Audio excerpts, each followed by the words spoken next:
পৃথিবীতে যতদিন বাবা মা বেঁচে আছে মনে করবেন যে আপনার সব ইচ্ছা শখ পূরণ করার জন্য বাবা মার অসাধ্য থাকলেও সেটা তারা সাধ্য অনুযায়ী পূরণ করার চেষ্টা করে। এটা আমি সবসময় সব কাজের মধ্যে দিয়েই বুঝি। তো গতকালকে বা তার পরশুর দিন বাবার সাথে বসে বসে গল্প করতেছিলাম একটা ব্লগ দেখে, যে ওখানে মানে মুরগির লটপটিটা রান্না হচ্ছে খিচুড়ি দিয়ে। তো আগে কিন্তু বিভিন্ন বিয়ে অনুষ্ঠানে যে এই মুরগির যে গিলা কলিজাটা বেঁচে থাকতো সেটা কিন্তু পরের দিন লটপটি রান্না করে লুচি দিয়ে খাওয়া হতো। মানে আমার মাসিমা আমাদের বিয়েতে দেখছি, তো বাবাকে বলতেছিলাম যে বাবা, তো অনেক দিন তো আসলে এটা খাওয়া হয় না, যদি পাওয়া যেত বা আনা হতো তাহলে বেশ ভালোই হতো। তো আমার বলতে দেরি, বাবার ক্ষেত্রে আমি সবসময় এই জিনিসটাই দেখি যে আমি কোনো জিনিস বলতে দেরি, বাবার সেই জিনিসটা মাথায় থাকে। সেটা 2 দিন আগে হোক 2 দিন পরে হোক, সেই জিনিসটা সে কীভাবে যেন করে ফেলে। তো নমস্কার সকলকে, নতুন একটা ব্লগে সবাইকে স্বাগতম। অনেকদিন পরে একটা বড় ব্লগ দিচ্ছি। তো যে কথাটা বলতেছিলাম যে বাবার আসলে সব কিছু মনে থাকে। তো বাবা আজকে সকালে অফিসে যাওয়ার পথে তো দেখেছে যে মুরগির গিলা কলিজা বিক্রি হচ্ছে। তো গিয়েই মাকে ফোন দিয়েছে নিচ থেকে যে তুমি নিচেই নেমে এসে এটা কিনে নিয়ে যাও, এখান থেকে তোমার যতটুকু লাগে তুমি কিনে নিয়ে যাও। তো কুটি মাসি বাসায়ই ছিল, কুটি মাসি কিনে নিয়ে এসে কুটি মাসি বাছা ধোয়া করে রাখছিল।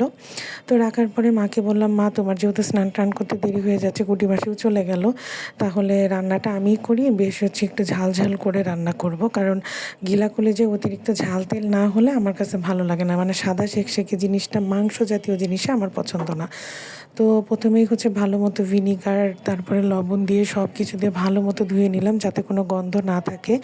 মাই সব একদম আদা রসুন থেকে শুরু করে মশলা সব কিছু পেস্ট করে দিয়ে রেখে গেছিলো। তো আমি এখানে সোমবারে দিয়েছিলাম সোমবার বা ফোড়ন যে যেটাই বলে, আমি অতটা বলে উঠতে পারি না, সাদা জিরা তেজপাতা শুকনা মরিচ। আমি এখানে তেজপাতা শুকনা মরিচের পরিমাণটা একটু বেশি দিয়েছি, আর এখানে কাশ্মীরি লঙ্কার গুঁড়াটা আমি আজকে বেশি ইউজ করেছি যাতে কালারটা বেটার আসে।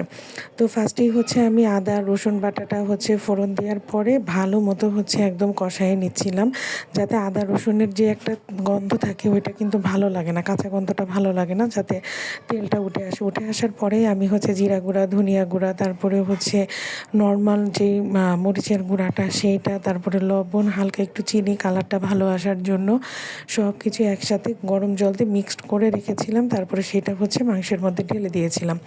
ঢেলে দেওয়ার পরে মাংসের মধ্যে না, সরি, মানে মশলা কষানোর সময় ঢেলে দিয়েছিলাম। তারপরে পেঁয়াজ রসুন বাটার সাথে এটাও ভালো মতো কষে তেল যখন উঠে আসলো তখন আমি এই গিলা কলিজাটা দিয়ে দিলাম। দেওয়ার পরে অনেকক্ষণ কষিয়ে নিচ্ছিলাম। আর আমাদের মিরপুর এরিয়াতে মানে সারা দিন গ্যাস থাকে না, গ্যাস আসে বিকাল 3টার পরে। রান্নাবান্না করা খুবই ঝামেলা, মানে মাংসটা যে কষাবো না মশলা কষানো হচ্ছিল না মাংস কষানো হচ্ছিল। তো মাংসতে দেওয়ার জন্য আমি কেটলিতে আগেই জল গরম করে নিয়েছিলাম আলাদা করে, কারণ মাংস বা যেই খিচুড়ি এগুলোতে গরম জল দিয়ে রান্না করলে এইগুলোর স্বাদ কিন্তু অনেক গুণ বেড়ে যায়। তো আমি গরম জলটা করে নিয়েছিলাম।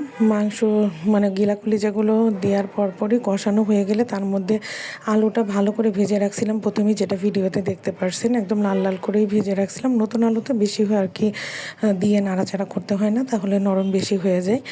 তো নতুন আলুটা তারপরে অ্যাড করে দিলাম। অ্যাড করে দেওয়ার পরে আমি সামান্য পরিমাণ এখানে জল ইউজ করছি, বেশি পরিমাণে জল এখানে দিই নাই, কারণ বেশি জল বা ঝোল এখানে ভালো লাগবে না। লাস্টে নামানোর সময় মা গরম মশলা বেটে রাখছিল সেইটা দিয়ে দিছি, আর ঘি দিয়েছিল, মার হোমমেড যে ঘিটা ছিল সেইটা দিয়েই লাস্টে আমি আরেকটু জাল করে নিয়ে, মানে ঝোলটা হালকা টানিয়েই নামিয়ে নিয়েছিল। টেস্টটা সত্যি অনেক ভালো আসছিল। কালারটা লাল লাগতেছে কারণ কাশ্মীরি লঙ্কার গুঁড়োতে কালারটা একদম লাল লাল আসে। আর খাওয়া দাওয়ার ক্ষেত্রে আমি মনে করি একদিন আসলে নিয়ম ভেঙে খাওয়াই যায়, কারণ এইগুলো তো আমরা রেগুলার খাই না, একদিন নিয়ম ভাঙলে আসলে কোনো কিছু হয় না। তো আজকে রেসিপিটা কেমন লাগলো সবাই কমেন্ট করে জানাতে ভুলবেন না। এখানেই শেষ করছি আজকের ব্লগটা। টাটা।